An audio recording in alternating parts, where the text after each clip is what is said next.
சென்னையில ப்ராப்பர்ட்டி வாங்கணுமா இல்ல ரெண்டுக்கு வேணுமா இல்ல ப்ராப்பர்ட்டியை சேல் பண்ணணுமா கமர்ஷியலா ரெசிடென்ஷியல் கான்டாக்ட் akermit.com 9384915181. உங்ககிட்ட வர பெண்களுக்கு வந்து நீங்க ஃபர்ஸ்டே கேட்டுருவீங்க, இப்படி இருக்குமா உனக்கு ஓகேனா வா இல்லைன்னா வராது அப்படி சொல்லுவீங்களா? அதாவது அந்த பெண் ஆசிரியர் உடைய பகையை நான் சம்பாதிச்சுக்கிட்டேன். கரம் வச்சு என்னை வந்து ஒரு காலகட்டத்துக்கு பிறகு நான் அந்த வேலையில் இருக்க முடியாதபடிக்கு பண்ணிட்டாங்க. நீங்க சொல்லக்கூடிய விஷயங்கள் எப்படி இருக்கு அப்படின்னா, ஒண்ணு சினிமாவை அசிங்கப்படுத்தணும், இல்ல சினிமா வந்து நல்ல நிலைமையில போயிடக்கூடாதுன்ற மாதிரி ஒரு தாட் இருக்கா, இல்லைன்னா சினிமாவுக்குள்ள பொண்ணுங்களே யாரும் நல்ல பொண்ணுங்க யாரும் வரக்கூடாது, இல்ல சினிமால இருக்கக்கூடிய ஆண்கள்லாம் இப்படிதான் இருக்காங்க கெட்டவங்க அப்படின்றத நீங்க நிரூபிக்கிறதுக்காக பண்றீங்களா? நடிக்க வரணும்னு ஆசைப்படுற பெண்கள்ல பாதி பேருக்கு தெரியறது இல்லை. அந்த அவேர்னஸே இல்லாம வந்து மாட்டிக்கிறாங்கன்றது தான் யதார்த்தம். அது தெரியலன்னு நீங்க எப்படி சார் சொல்றீங்க? ஒரு ரீல்ஸுக்கே இப்படி நம்ம ட்ரெஸ் பண்ணி போட்டாதான் அங்க வந்து வியூஸ் போகும்னு தெரியற மாதிரி ஒரு சினிமாக்குள்ள போறப்போ எல்லா விஷயமும் இருக்கும் அப்படின்றது எப்படி தெரியாம போகும்னு நீங்க நினைக்கிறீங்க? கோவில் கருவறையில இப்படி நடக்குதுன்னா அது பெருசா பேசுவாங்க, ஒரு சினிமால இப்படி நடக்குதுன்னா பெருசா பேச மாட்டாங்க. பட் நீங்க எல்லாம் பேசுறதுனாலதான் இது பெருசா ஆகுதோ? பெண் சம்மதத்தோட தான் நடக்குது எல்லா இடத்துலயுமே. அப்படி இருக்கிறப்போ சினிமாவில இருக்கக்கூடிய பெண்கள் இத மாதிரி பண்றதோ இல்ல சினிமால இருக்கக்கூடிய இந்த ஆண்கள் இப்படி கேட்கறதையும் ஏன் நீங்க இவ்வளவு பெருசா போர்ட்ரேட் பண்றீங்க? மக்களுக்கு வணக்கம். இன்னைக்கு நம்மளோட நிகழ்ச்சியில யார் இருக்காங்க அப்படின்னு பாத்தீங்கன்னா, சினிமா பிஆர்ஓ மிஸ்டர் வித்தகன் நம்ம கூட இருக்காங்க. சினிமால இருக்கக்கூடிய எல்லா விஷயங்களையும் அக்கு வேற ஆணி வேற நம்ம கிட்ட வந்து பேசுறதுக்காக வந்திருக்காங்க. வாங்க பேசலாம். வணக்கம் சார். வணக்கம் நேயர்களுக்கும் என் அன்பு வணக்கம். எப்படி இருக்கீங்க? சூப்பரா இருக்கேன். நீங்க எப்படி இருக்கீங்க நிரோஷா? நானும் ரொம்ப நல்லா இருக்கேன் சார். உங்களோட நிறைய இன்டர்வியூஸ்லாம் வந்து நான் தொடர்ந்து பார்த்துட்டு இருக்கேன். மகிழ்ச்சி. நல்லா பேசுறீங்க, நிறைய பேசியிருக்கீங்க. எனக்கு வந்து உங்ககிட்ட நிறைய கேள்வி கேட்கணும் அப்படின்னு, ஏன்னா ஒவ்வொருத்தரும் கேட்குறாங்க. இதே மாதிரி பல இடத்துல நீங்க வந்து இன்டர்வியூஸ்லாம் கொடுத்துட்டு இருக்கீங்க. எவ்வளவு வருஷமா சார் இந்த ஃபீல்டுல இருக்கீங்க, சினிமா ஃபீல்டுல? பிஆர்ஓவா இருக்கிறது 2018ல இருந்து இருக்கேன். ஒரு 8 இயர்ஸ் ஆகுது. ஓகே. அதுக்கு முன்னாடி நான் முழுக்கவும் பத்திரிகையாளனா இருந்தேன். Okay okay. பத்திரிகையில ப்ரூஃப் ரீடரா என்னுடைய கேரியர் ஸ்டார்ட் பண்ணி ரிப்போர்ட்டர் ஆகி, அதுக்கப்புறம் வந்து சப் எடிட்டர் ஆகி, அதுக்கப்புறம் ஒரு பத்திரிகைக்கு எடிட்டர் இன் சீஃப் ஆகி, அப்படி படிப்படியாக ப்ரொமோட் ஆகி வந்தேன். அதுக்கப்புறம் இந்த யூடியூப் வளர்ச்சிகள் அதிகமானதுக்கு பிறகு யூடியூப் பார்க்க வந்துட்டேன். ஓகே. எந்தெந்த மாதிரி நடிகர்கள் நடிகைகளுக்கு வந்து நீங்க பிஆர்ஓவா இருக்கீங்க? அப்கமிங் ஆர்டிஸ்டுகளுக்கு மட்டும்தான் நான் பிஆர்ஓவா இருக்கேன். அதுலயும் குறிப்பா ஃபீமேல் ஆர்டிஸ்டுகளுக்கு மட்டும்தான் நான் பண்றேன். என்ன காரணம்னாக்கா, ஃபீமேல் ஆர்டிஸ்டுகளுக்கு தான் அதிகமான வேலை வாய்ப்புகள் இருக்கு, நடிப்பு வாய்ப்புகள் இருக்கு இண்டஸ்ட்ரியில. ஏன்னா புதிய புதிய பெண்களை பார்ப்பதற்கு தான் ரசிகர்கள் அதிகமாக விரும்புகிறாங்க அப்படிங்கிற காரணத்தினால. ஸோ பசங்க சில பேர் எனக்கு அவங்களுடைய பயோடேட்டா ஃபோட்டோஸ்லாம் அனுப்புவாங்க. பட்டு நான் அப்படி பசங்களுக்கு முயற்சி எடுத்து எதுவும் அவ்வளோவா ஒர்க் அவுட் ஆகலை. பட் சில நடிகைகளுக்கு நான் வாய்ப்புகள் வாங்கி கொடுத்துருக்கேன் சக்ஸஸ்ஃபுல்லாக. வாய்ப்புகள் வாங்கி கொடுத்துருக்கீங்க. ஓகே. அது நீங்க வாய்ப்புகள் வாங்கி கொடுக்குறீங்க, ஓகே. பட் நிறைய நடிகைகள் பத்தி நீங்க பேசுறீங்கல்ல, எல்லாமே மேக்சிமம் நான் பார்த்ததுல எல்லாமே வந்து அட்ஜஸ்ட்மெண்ட் இது ஒண்ணுதான். ஆக்சுவலி இந்த விஷயம் வந்து எல்லா ஃபீல்டுலயுமே இருக்குன்றதுதான் உண்மை. சினிமா மட்டும்தான் இதுல இப்படி இருக்கா அப்படின்னு கேட்டா கண்டிப்பா கிடையவே கிடையாது.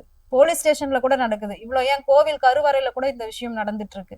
அதுவும் அவங்களோட எப்படி அந்த பெண் சம்மதத்தோட தான் நடக்குது எல்லா இடத்துலயுமே. அப்படி இருக்கிறப்போ சினிமாவில இருக்கக்கூடிய பெண்கள் இத மாதிரி பண்றதோ இல்ல சினிமால இருக்கக்கூடிய இந்த ஆண்கள் இப்படி கேட்கறதையும் ஏன் நீங்க இவ்வளவு பெருசா போர்ட்ரேட் பண்றீங்க? எனக்கு அது மிகப்பெரிய ஒரு கேள்வி. எது லைம் லைட்ல இருக்குதோ அதன் மீதுதான் மக்களுடைய கவனங்கள் குவியும்.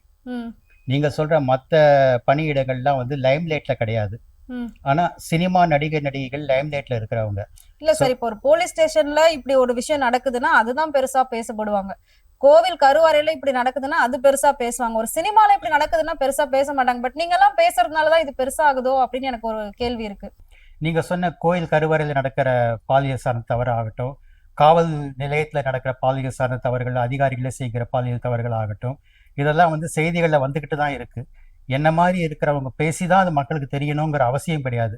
ஆனா சினிமா துறையில நடக்கிற பாலியல் சார்ந்த தவறுகள், பிரச்சனைகள் பத்தி பல பொதுமக்களுக்கு, அதாவது இந்த நடிக்க வரணும்னு ஆசைப்படுறாங்க இல்லையா, அந்த நடிக்க வரணும்னு ஆசைப்படுற பெண்கள்ல பாதி பேருக்கு தெரியறது இல்ல, அந்த அவேர்னஸே இல்லாம வந்து மாட்டிக்கிறாங்கன்றது தான் யதார்த்தம். அது தெரியல, நீங்க எப்படி சார் சொல்றீங்க? சொல்றேன்.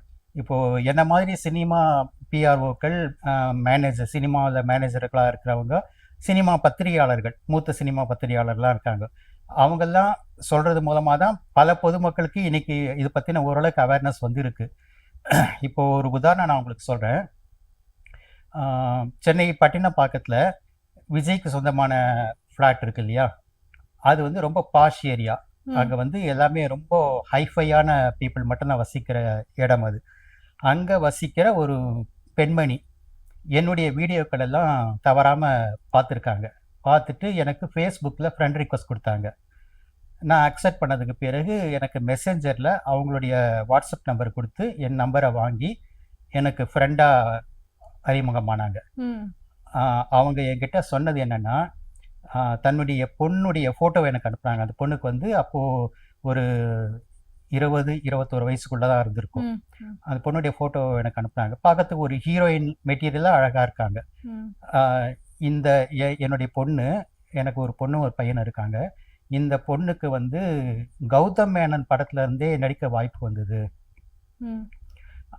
அவளும் வந்து நடிகை ஆகணும்னு சொல்லிட்டு ரொம்ப பிடிவாதமாக இருந்தா. ஆனால் நான் தான் வந்து அவளை நடிக்க போகக்கூடாதுன்னு சொல்லி தடுத்து வச்சேன். ஏன்னா கௌதம் மேனன் மேலே ஸ்பெசிஃபிக்காக நான் எந்த குற்றச்சாட்டும் நான் இங்கே சொல்லலை. நடிகைன்னு ஆகிட்டாக்கா நாளை பின்ன அவள் வாழ்க்கை வந்து வேற சில நபர்களால் வந்து திசை மாறி கொண்டு போயிடப்படும்.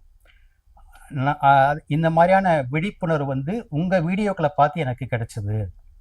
நடிக்க வர்ற பெண்கள் எந்த மாதிரியான பிரச்சனைகள் எல்லாம் சந்திக்கிறாங்க, அவங்க வாழ்க்கை எப்படிலாம் திசை மாறி போகுதுன்ற அந்த விழிப்புணர்வு உங்கள் வீடியோக்களை பார்த்து எனக்கு கிடைச்சிது. என்னுடைய பொண்ணுக்கு உங்கள் வீடியோக்களை நான் போட்டு காமிச்சு, இப்படிலாம் நடக்குது பாருடி இந்த சினிமா துறையில், இது நம்மளை மாதிரி குடும்ப பெண்களுக்கு ஏற்ற துறை கிடையாது. ஒரு சில பேர் ஜென்யூனான டைரக்டர்ஸ், ப்ரொடியூசர்ஸ் இருக்கலாம், ஆனால் வந்து பல பேர் வந்து தப்பானவங்களா இருக்காங்க. அதனால் நீ நடிக்கிற ஆசையை கைவிட்டுடுன்னு சொல்லி நான் அவளுக்கு அட்வைஸ் பண்ணதுக்கு பிறகு அவள் ஒத்துக்கிட்டா. நான் சொன்னது ஒத்துக்கிட்டு அவள் வந்து ஹையர் ஸ்டடீஸ் முடித்தான்னு சொல்லிட்டு இப்போ எனக்கு போன மாதம் அவங்க வந்து தன்னுடைய ஹையர் கிராஜுவேஷன் முடித்த டிகிரி வாங்கின, அந்த மாஸ்டர் டிகிரி வாங்கின ஃபோட்டோவை எனக்கு அனுப்பி,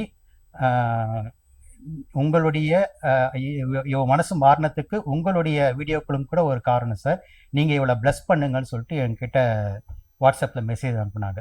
ஸோ இது ஒரு சாம்பிள் தான். இது போல் வந்து நிறைய பெண்கள் என்ன நடக்குது இந்த சினிமா துறையில், புகழும் பணமும் மட்டும்தான் அவங்க கண்ணுக்கு தெரியுது. ஆனால் இருட்டில் நடக்கிற பல தவறுகள், அவங்க வாழ்க்கை திசை மாறி போகிறது பற்றிலாம் பல பேருக்கு தெரியாமல் இதில் வந்து மாட்டிக்கிறாங்க. அப்படி யாரும் தெரியாமல் வந்து மாட்டிக்காதீங்க. இங்கே வந்து நல்லவங்களும் ஜென்யூனான டைரக்டர்ஸ், ப்ரொடியூசர்ஸும் இருக்காங்க, தவறானவங்களும் இருக்காங்க. அதனால் நீங்கள் வரும்போது இதுக்கு ப்ரிப்பேர்டாக வாங்க அப்படின்னு சொல்கிறதுக்காக தான் நான் பேசிகிட்டு இருக்கேன். ஓகே சார், இப்போ நீங்கள் சொல்கிறதெல்லாம் ஓகே தான். பட் இது வந்து எனக்கு தெரிஞ்சு ஒரு 10 to 20%, 20 கூட எனக்கு தெரிஞ்சு மேக்ஸிமம் தான். 10% இந்த மாதிரி மூல முடுக்கில் ஏதோ ஒரு சில பீப்புள்ஸ் இருக்காங்க, தெரியாமல் இருக்காங்க அப்படின்னு வந்து அது எனக்கு நம்பவே முடியல ஆக்சுவலி. ஏன்னா இப்போ வந்துட்டு சோசியல் மீடியா அப்படின்ற ஒரு விஷயம் இருக்கிறதுனால பிறந்த கை குழந்தையில இருந்து வயசானவங்க வரைக்கும் அதுக்குள்ள வந்து என்டர் ஆக ஆரம்பிச்சுட்டாங்க. ஸோ ஒரு ரீல்ஸ், ஒரு பாட்டுக்கு ஆல்ரெடி ஆடின ஒரு பாட்டுக்கு அந்த பொண்ணு ஆடும்போது அந்த ஹீரோயின் அந்த பாட்டுல என்ன ட்ரெஸ் போட்டாங்களோ அதே மாதிரி காஸ்டியூம் வந்து செலக்ட் பண்ணி ஒரு நார்மல் பீப்புள்ல இருக்கக்கூடிய ஒரு பொண்ணு டான்ஸ் பண்ணுது அந்த ரீல்ஸ்ல. அப்படி பண்ணா நம்மள எல்லாரும் பார்ப்பாங்க, இது வந்து வியூஸ் போகும் அப்படின்றது அந்த பொண்ணுக்கு தெரியுது. ஸோ ஒரு ரீல்ஸுக்கே இப்படி நம்ம ட்ரெஸ் பண்ணி போட்டாதான் அங்க வந்து வியூஸ் போகும்னு தெரியற மாதிரி ஒரு சினிமாக்குள்ள போறப்போ எல்லா விஷயமும் இருக்கும் அப்படின்றது எப்படி தெரியாம போகும்னு நீங்க நினைக்கிறீங்க? இப்போ நீங்க சொன்னதே வேலிட் பாயிண்ட். சினிமால நடிகை எந்த காஸ்டியூம் போட்டு ஆடுறாளோ அதே மாதிரி காஸ்டியூம் போட்டு ஆடி வியூஸ் சம்பாதிக்கணும் அப்படின்னு ஒரு பொண்ணு ஆசைப்படுறாடும் போது அந்த நடிகை மாதிரி தானும் புகழும் பணமும் பெற வேண்டும் அப்படிங்கிற ஆசை அவளுக்குள்ள இருக்குங்கிறது அங்க அண்டர்ஸ்டுட் ஆகுது இல்லையா? இன்னொரு பொண்ணு நான் வசிக்கிற ஏரியாவிலேயே ஒரு கடையில் சேல்ஸ் கேர்ளாக ஒர்க் பண்ணிட்டு இருந்த பொண்ணு அப்போ வந்து டிகிரி படிச்சுட்டு இருந்தது, டிகிரி ஃபர்ஸ்ட் இயர் படிச்சுட்டு இருந்தது. நான் வந்து சினிமா பிஆர்ஓவாக இருக்கேன்னு தெரிஞ்சு என்கிட்ட நடிக்க வாய்ப்பு கேட்டுது. கேட்டு தன்னுடைய ஃபோட்டோஸ்லாம் கூட எனக்கு அனுப்பிச்சது. நான் வந்து அந்த பொண்ணுக்கிட்ட முதல்லயே சொல்லிட்டேன், இங்கே வந்து ஜென்யூனானவங்களும் இருக்காங்க, தவறானவங்களும் இருக்காங்க. அந்த பொண்ணு பேரை நான் மறைச்சி சொல்கிறேன், எனக்கு பேர் வந்துச்சு வாயில, பட் மறைச்சி சொல்கிறேன். ஜென்யூனானவங்களும் இருக்காங்க, தவறானவங்களும் இருக்காங்க. அதனால நீங்கள் வந்து நான் உங்களை கூட்டிகிட்டு போகிறது ஜென்யூனானவங்க கிட்ட தான் கூட்டிகிட்டு போவேன். ஆனால் என்னை நம்பி நீங்கள் வர மாதிரி அதுக்கு பிறகு நீங்கள் வந்து மற்றவங்கள நம்பி நீங்கள் தனியாக போகாதீங்க. உங்கள் பேரண்ட்ஸ் கிட்ட நீங்கள் சம்மதம் வாங்கிக்கோங்க, நான் உங்களை ஆடிஷன் கூப்பிட்டு போகிறேன்னு சொன்னேன். அவங்க அப்பா அம்மா கிட்ட சொல்லிடுது. அம்மா கூட சம்மதிச்சிட்டாங்க. ஆனால் அவங்க அப்பா வந்து கூடவே கூடாது அப்படின்னு ஸ்டபானாக மறுத்துட்டாராம். அது என்கிட்ட அந்த பொண்ணு சொல்லிச்சு. ஸோ இது போல பல பெண்கள் வந்து எப்படி ரீல்ஸ் மோகம்ன்றது எப்படி வருதுன்னா, நடிகையை போல தானும் புகழ் பெறணுங்கிற அந்த ஆசை தான் அந்த ரீல்ஸ் மோகம். அதே ஆசையினால் நடிக்க வேணும், நடிகை ஆகணும்னு நினைச்சு வர்றவங்க பல பேர் இருக்காங்க. ஆனா திரைமறைவில் என்ன நடக்குதுன்றது வந்து அவங்களுக்கு தெரியுது. ஸ்கிரீனுக்கு பிஃபோர் த ஸ்கிரீன் அவங்க பார்க்கறது மட்டும்தான் வந்து அவங்க கண்ணுக்கு தெரியுது தவிர, திரைமறைவில் என்னென்ன விஷயம்லாம் நடக்குது அப்படிங்கிறது பாதி பெண்களுக்கு தெரியறது இல்லைங்கிறது தான் அர்த்தம். குறிப்பாக சிட்டிஸில் இருக்கிற பெண்கள் கூட ஓரளவுக்கு அவேர்னஸ் இருக்கலாம். நீங்கள் சிட்டிஸ் தாண்டி போனீங்கன்னாக்கா, செங்கல்பட்டு தாண்டி போனீங்கன்னாக்கா, அதுக்கு பிறகு ரூரல் ஏரியாஸில் வில்லேஜில் எத்தனையோ பெண்கள் வந்து இதை பற்றின அவேர்னஸ் இல்லாதவங்களா இருக்காங்க. சினிமா ஆசையின் காரணமாக வீட்டில் பேரண்ட்ஸ் கிட்ட சொல்லாமல் ட்ரெயின் ஏறி சென்னைக்கு வந்து வாய்ப்பு தர்ற பெண்கள், அதனால வந்து வாழ்க்கையை அதெல்லாம் நம்ம அந்த காலத்துல உண்மையிலே கேள்விப்பட்டிருக்கோம். நான் வந்து எதுவுமே இல்லாம ஒரு பிளாட்ஃபார்ம்ல வந்து ட்ரெயின் ஏறி தங்கி வந்தேன், இப்போ இவ்வளவு பெரிய ஆளாயிட்டுன்னு சொல்லி ஒரு காலத்துல நடந்தது. இப்போ அதெல்லாம் நடக்குதுன்னு நினைக்கிறீங்களா? இப்போவும் நடக்குது. இன்னைக்கு பல படங்களில் கதாநாயகியாக வளர தொடங்கி இருக்கும் ஒரு இளம் நடிகையுடைய அம்மா, அந்த பொண்ணு அம்மா 2 பேருமே எனக்கு பழக்கம், நான் பிஆர்ஓன்ற முறையில். அந்த அம்மா என்கிட்ட ஒரு 2 ஆண்டுகளுக்கு முன்னால் ஒரு விஷயம் சொன்னாங்க. அவங்களுக்கு தெரிஞ்ச ஒரு பொண்ணு நடிக்கிற வாய்ப்பு கேட்டு போயிருக்குது ப்ரொடியூசர்கிட்ட. அந்த ப்ரொடியூசர் குடிக்கிறதுக்கு கூல்ட்ரிங்க்ஸ் கொடுத்துருக்கான், அதில் மயக்க மருந்து கலந்து கொடுத்துருக்குறான். அந்த பொண்ணு யார் கூட போது தனியாக போயிருக்குது. அந்த பொண்ணு அதை குடிச்சிட்டு மயங்கின பிறகு அந்த பொண்ணை ரேப் பண்ணிவிட்டு அதை ஃபோட்டோஸும் எடுத்து வச்சுக்கிட்டான். அதுக்கு பிறகு அந்த பொண்ணை வந்து பிளாக்மெயில் பண்ணி திரும்ப திரும்ப கூப்பிட்டுருக்கான்.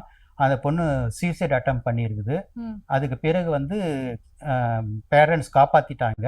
ஆனால் வந்து போலீஸ் ஸ்டேஷனில் கம்ப்ளைண்ட் கொடுக்கல.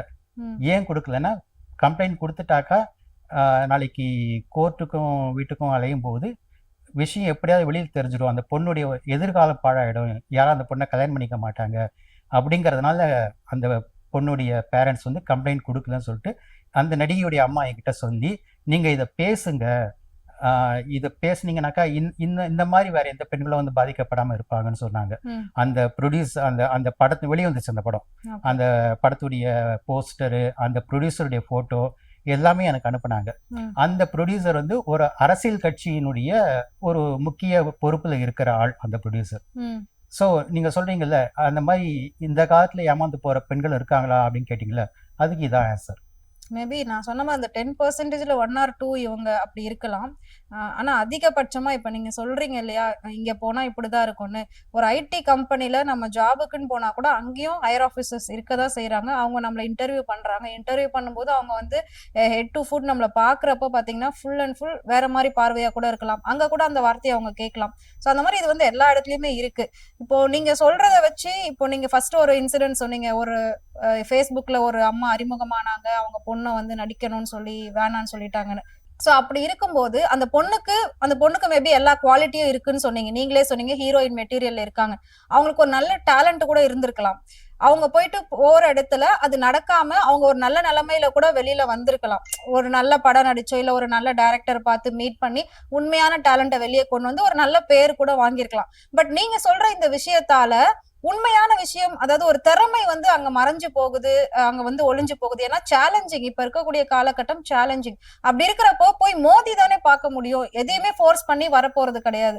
இப்போ நான் வந்து இப்போ ஒரு இடத்துக்கு போறேன் அப்படின்னா நான் விருப்பப்பட்டா மட்டும்தான் அங்க நான் எல்லாமே பண்ண முடியும். எனக்கு பிடிக்கலன்னா நான் அங்க இருந்து ரிட்டர்ன் வந்துட போறேன். ஆனா நான் போறதுக்கு முன்னாடி இங்க வேணாம்னு சொல்ற மாதிரி தானே இருக்கு நீங்க சொல்றது எல்லாமே. இப்போ சுப்பிரமணியபுரம் படத்துல அறிமுகமான ஸ்வாதி, ஆமா, எதுக்காக சினிமா துறையை விட்டு விலகினாங்க? அவங்க ஒரு அழகான பொண்ணு, திறமையான நடிகை. ஏன் சினிமா துறையை விட்டு விலகினாங்க? மேபி இப்ப வாய்ப்பு இல்லாம இருக்கலாம். இல்ல, அவங்களே இந்த துறையில வந்து நிறைய கெட்டதுகள் நடக்குது, பெண்களுக்கு வந்து பிரச்சனைகள் இருக்குதுங்கிறத புரிஞ்சுக்கிட்டு ம், அவங்க வந்து கல்யாணம் பண்ணி சின்ன வயசுலயே கல்யாணம் அவங்களுக்கு வந்து நடிச்சிருந்தாக்கா இன்னும் ஒரு 10 வருஷம் கூட நடிச்சிருக்க முடியும். ம், பட் வந்து தவறுகளுக்கு தான் உடன்பட விருப்பம் இல்லாததுனால விலகிட்டாங்க. ம், இன்னொரு உதாரணம், குணா படத்தில் நடித்த ரோஷினி. ம். அவங்களும் அந்த ஒரே படத்துக்கு பிறகு டைரக்டர் சந்தான பாரதியே சொல்லியிருக்காரு, அந்த படத்துடைய டைரக்டர் சந்தான பாரதியே. இல்ல அந்த கதை நானும் கேள்விப்பட்டிருக்கேன். பட் அவங்களுக்கு வந்து ஆக்சுவலி ஆக்டிங்ல இன்ட்ரெஸ்டே இல்லாம தான் அதுக்கு அந்த ஒரே ஒரு படத்துக்கு மட்டும் ரொம்ப இல்ல கம்பல் பண்ணி தான் நடிக்க ஆக்டிங்ல வச்சாங்கன்னு. இன்ட்ரெஸ்டே இல்லைன்ற பட்சத்துல அவன் அந்த ஒரு படம் கூட நடிச்சிருக்க இல்ல அது மாட்டாங்க. ஒண்ணே வந்து ரொம்ப கம்பல் பண்ணி அவங்க தான் பண்ணணும்னு கேட்டதுனால அவங்க வந்து பண்ணதான் நான் சரி, கேள்விப்பட்டிருக்கேன். அதுக்கு பிறகு ஏன் அவங்களுக்கு வந்து ஆக்டிங்ல இன்ட்ரெஸ்ட் இல்லாம போச்சு ம், அப்படின்னா, ம், இது நான் சொல்ற மாதிரியான விஷயங்கள் தான் காரணம். ம், இதெல்லாம் நடக்குது. நாளைக்கு நாளைக்கு வந்து நம்ம இதுக்கெல்லாம் உடன்பட வேண்டியிருக்கும். நம்ம உடன்படலைன்னாக்கா நம்மளை பத்தி தப்பு தப்பா செய்திகளை பரப்பி விடுவாங்க. ம், அதுவும் நடக்குது. ஒரு நடிகை வந்து தன்னுடைய ஆசைக்கு இணங்கலைன்னா அவளை பத்தி தவறான செய்திகளை பரப்பி விடுற ஆட்களும் சினிமா துறையில் இருக்கிறாங்க. பத்திரிகையாளர்களுக்கு, சினிமா பத்திரிகையாளர்களுக்கு பணம் கொடுத்து அந்த நடிகையை பத்தி தப்பு தப்பா செய்திகளை வர வைப்பாங்க. இதெல்லாம் கூட நடக்குது. ம். இப்போ நீங்க சொல்றீங்க அட்ஜஸ்ட்மெண்ட் இருக்கு, எல்லா இடத்துலயுமே இருக்கு, நாங்க வந்து விழிப்புணர்வுக்காக தான் பேசுறோம் அப்படின்னு சொல்லி. சினிமால பேரு, புகழ், பணம் இதெல்லாம் வேணும்னு நினைக்கிற பொண்ணுங்க எல்லாத்துக்கும் துணிஞ்சு எல்லாம் தெரிஞ்சுதான் மேக்சிமம் நான் சொன்ன மாதிரி 99% தெரிஞ்சுதான் வருவாங்களே. பட் அதை அக்செப்ட் பண்ணிக்கிறதும் அக்செப்ட் பண்ணிக்காததும், அவங்க நல்லா வர்றதும் நல்லா வராததும் அவங்களோட தனிப்பட்ட ஒரு விஷயம் அது. இப்போ நீங்க இவ்வளவு வருஷமா 2018ல இருந்து சொன்னீங்க இல்லையா? ஸோ 2018ல இருந்து இவ்வளவு வருஷம் நீங்க வந்து சினி ஃபீல்டுல இருந்துட்டு இருக்கீங்க. பட் நீங்க சொல்லக்கூடிய விஷயங்கள் எப்படி இருக்கு அப்படின்னா, ஒண்ணு சினிமாவை அசிங்கப்படுத்தணும், இல்ல சினிமால இருக்கக்கூடாது, யாரும் வந்துடக்கூடாது, சினிமா வந்து நல்ல நிலைமையில போயிடக்கூடாதுன்ற மாதிரி ஒரு தாட் இருக்கா? இல்லனா சினிமாவுக்குள்ள பொண்ணுங்களே யாரும் நல்ல பொண்ணுங்க யாரும் வரக்கூடாது, சினிமாக்குள்ள பொண்ணுங்களுக்கு பாதுகாப்பே இல்ல அப்படின்ற மாதிரி ஒரு விஷயமா? இல்ல சினிமால இருக்கக்கூடிய ஆண்கள்லாம் இப்படிதான் இருக்காங்க, கெட்டவங்க அப்படின்றத நீங்க நிரூபிக்கிறதுக்காக பண்றீங்களா? கிடையவே கிடையாது. ம், இன்னைக்கு கூட நடிப்பு வாய்ப்பு கேட்டு எனக்கு ஒரு பொண்ணு தன்னுடைய ரெசியூமும் ஃபோட்டோஸும் அனுப்புனதை அவங்க ம், நிகழ்ச்சி தயாரிப்பாளர்கிட்ட நான் காமிச்சேன் கொஞ்ச நேரத்துக்கு ம், முன்னாடி. ம், நான் அவங்களுக்கு வாய்ப்பு நான் முயற்சி எடுக்க தான் போகிறேன். ம், ம், நான் என்ன சொல்கிறேன்னா, அவேர்னஸோட வாங்க. இங்கே வந்து தவறானவர்களும் இருக்கிறாங்கன்ற அவேர்னஸோட வாங்க. ம், அவேர்னஸ் இல்லாமல் வந்து நாளைக்கு நீங்கள் வந்து பிரச்சனையில் மாட்டிக்காதீங்க அப்படிங்கிறத நான் பெண்களுக்கு சொல்கிறது. ம், நான் வந்து இங்கே நடிக்க வரவே கூடாது பெண்கள்னு நினச்சிருந்தாக்கா நான் பல பெண்களுக்கு வந்து நடிப்பு வாய்ப்பு வாங்கி கொடுத்துருக்கவே மாட்டேன். ம், நான் வந்து சேஃபான இடத்துல வந்து வாய்ப்புகள் வாங்கி கொடுக்குறேன். ஆனால் சேஃப் இல்லாத இடங்களும் இருக்குது, நீங்கள் கேர்ஃபுல்லாக இருங்கன்ட்டு நான் வந்து அவங்களுக்கு கைட்லைன்ஸ் கொடுக்குறேன். அதான் விஷயம். ஓகே. மற்றபடி வந்து நடிப்பை வந்து பேஷனாக நினைக்கிற பெண்கள் தாராளமாக வாங்க. ஆனால் வந்து இதனுடைய இருட்டு பக்கங்களும் இருக்குது சினிமா துறையில் அப்படிங்கிறத புரிஞ்சுக்கிட்டு அந்த விழிப்புணர்வோடு வாங்க அப்படின்னு தான் நான் சொல்கிறேன். அப்போ இப்போ உங்ககிட்ட வர பெண்களுக்கு வந்து நீங்க ஃபர்ஸ்டே கேட்டுருவீங்க, இப்படி இருக்குமா, உனக்கு ஓகேனா வா, இல்லைன்னா வராது, அப்படி சொல்லுவீங்களா? அதாவது இங்கே நல்லவங்களும் இருக்காங்க, கெட்டவங்களும் இருக்காங்க. ம், நீங்கள் அதுக்கேற்றமான மென்டல் ப்ரிப்பரேஷனோட வாங்க அப்படிங்கிறது தான் நான் சொல்கிறேன். ஓகே. இங்கே வந்து டைரக்டர்களாகட்டும், ப்ரொடியூசர்களாகட்டும், ஹீரோக்களாகட்டும் எல்லாருமே வந்து பெண்களை தவறாக பயன்படுத்துகிறவங்க கிடையாது. அதில் வந்து ஜென்யூனான பர்சன்ஸ் நிச்சயமாக இருக்காங்க. டைரக்டர்ஸில் உதாரணத்துக்கு சொல்லணுனாக்கா டைரக்டர் ராம், ம், டைரக்டர் சசி, பூ படம் இயக்குனர் சசி, ம், அது போல பல டைரக்டர்கள் எனக்கு சற்று ஞாபகத்துக்கு வர இந்த பேர்களை நான் சொல்கிறேன். ம், ம், இன்னும் நான் நெருங்கி பழகுகிற டைரக்டர் மோகன்ஜி, டைரக்டர் ரங்கா போன்றவங்கெல்லாம் கூட வந்து ஜென்யூனான டைரக்டர்ஸ் இருக்காங்க. நான் வந்து அவங்கள ஆடிஷன் கூப்பிட்டு போனாக்கா அந்த நடிகைகளுடைய ஃபோன் நம்பர் கூட அவங்க வாங்க மாட்டாங்க. ம், ஆடிஷன் மட்டும் முடிச்சு அனுப்பிட்டு அதுக்கு பிறகு அவங்களுக்கு வந்து அந்த ரோஸ் சூட்டபிளாக இருந்துச்சுன்னு தெரிஞ்சுனா மட்டும் என்னை மறுபடியும் கூப்பிட்டு வர சொல்லுவாங்க. அதுக்கு பிறகு வந்து அவங்களுக்கு அட்வான்ஸ் கொடுத்து அக்ரிமெண்ட் போடும்போது தான் அவங்க நம்பரையே வாங்குவாங்க. ம். இல்லாத பட்சத்தில் அவங்க நம்பரையே வாங்க மாட்டாங்க. அதுபோல் ஜென்யூனான டைரக்டர்ஸும் நிறைய பேர் இருக்காங்க, ப்ரொடியூசர்ஸும் இருக்காங்க, ஹீரோக்களும் இருக்காங்க.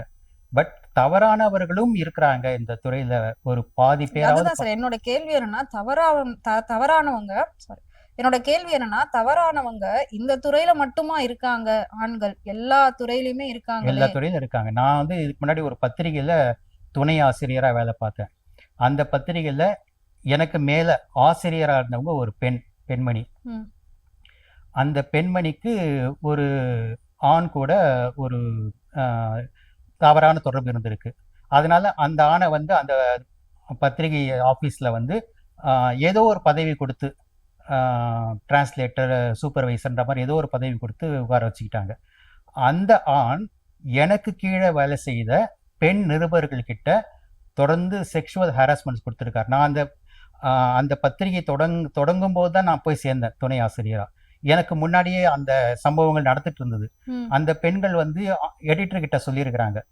எடிட்டர் வந்து தனக்கு வேண்டப்பட்டவன் அவன் அப்படிங்கிற அந்த ஆண் அப்படிங்கிறதுனால எந்த நடவடிக்கையும் எடுக்கல. மாறாக அந்த பெண்களை தான் திட்டி இருக்கிறாங்க அந்த ஆசிரியர். பாருங்க, பெண்ணே கூட பெண்ணுக்கு எதிரியா இருக்கிறதும் நடக்குது. நாங்க வேலையில சேர்ந்த பிறகு நான் ஜென்யூனானவன் அப்படிங்கறத அந்த எனக்கு கீழே வேலை செய்த அந்த பெண் நிருபர்கள் தெரிஞ்சுக்கிட்டு என்கிட்ட ரகசியமா வந்து நடந்த விஷயங்களை தான் சொன்னாங்க. சில ஆதாரங்களை கூட காமிச்சாங்க. அதுக்கு பிறகு நான் என்ன பண்ணேன், என்னுடைய வேலையை பத்தியே நான் வந்து பயப்படாம அந்த ஆசிரியரை எனக்கு மேல இருந்த எடிட்டரை ஓவர்லுக் பண்ணி நேரா எம்டி கிட்ட போய் நான் வந்து நடந்த விஷயங்களை சொல்லி அந்த பெண்கள் வந்து இப்படி பாதிக்கப்பட்டிருக்காங்க, இந்த நபர் தான் அதுக்கு காரணம் அப்படின்னு சொன்னேன். அதுக்கு பிறகு அந்த எம்டி அந்த பெண்களையும் கூப்பிட்டு விசாரிச்சாரு, அந்த ஆணையும் கூப்பிட்டு விசாரிச்சாரு. எல்லாரையும் கூப்பிட்டு விசாரிச்சதுக்கு பிறகு அந்த ஆணை அதிரடியா ஒரே நாள்ல வேலையை விட்டு அனுப்பிட்டார். இதன் காரணமாக அந்த பெண் ஆசிரியர் உடைய பகையை நான் சம்பாதிச்சுக்கிட்டேன். கரம் வச்சு என்னை வந்து ஒரு காலகட்டத்துக்கு பிறகு நான் அந்த வேலையில் இருக்க முடியாதபடிக்கு பண்ணிட்டாங்க.